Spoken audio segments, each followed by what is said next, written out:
Unemployment in America has always been an issue of great discussion and political debates. Ever since the Great Depression in the 1930s, unemployment rose in the importance of the eyes of most Americans. Since that time, there have been spikes and declines in the unemployment rates here in America, all with varying degrees of severity and for some for different reasons. Over the last 20 years, the average unemployment rate has been on an incline. The lowest points that the unemployment rates reach have been getting larger and larger, proving that unemployment has become an increasing problem since the 1990s. There are many arguments about why this incline has occurred. However, the most apparent one today is anti-intellectualism in American culture. In America, anti-intellectualism starts with students in grade school. Everyone grows up learning the social constructs of middle and high school, and where each group of students fall on the social hierarchy. Athletes and jocks are at the top, the cool kids that everyone knows and loves, whereas the nerds are at the bottom, typically struggling with social interactions and other social norms. The cool kids don't care about school or learning or education and would rather have fun over the weekends and hang out with friends and party than to work hard on schoolwork and learning new things. The converse is true of the uncool nerds of the school, who would rather stay in and get work done and worry about their grades than worrying about who's going to some party over the weekend or what the newest fad is that everyone is talking about.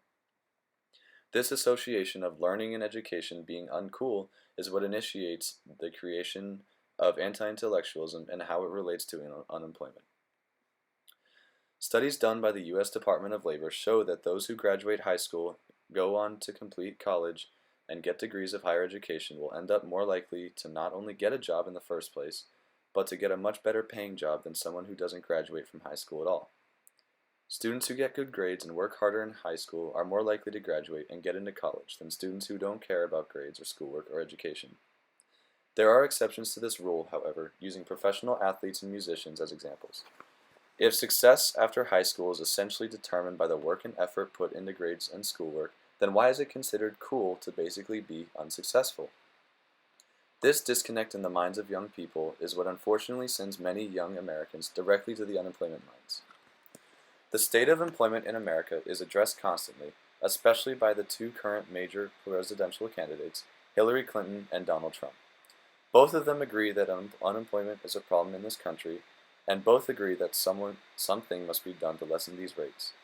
The way each of them believes is the best way to go about lessening these rates, however, is where they disagree. Hillary Clinton argues that raising the minimum wage to $12 an hour, giving tax cuts to the middle class and small businesses, and increasing taxes on the wealthiest taxpayers is the best way to combat unemployment. Donald Trump, on the other hand, suggests bringing jobs back from foreign countries, rebuilding American infrastructure, and focusing on creating jobs rather than raising the minimum wage so that Americans wouldn't have to make a living on the minimum wage at all, is the best way to combat unemployment.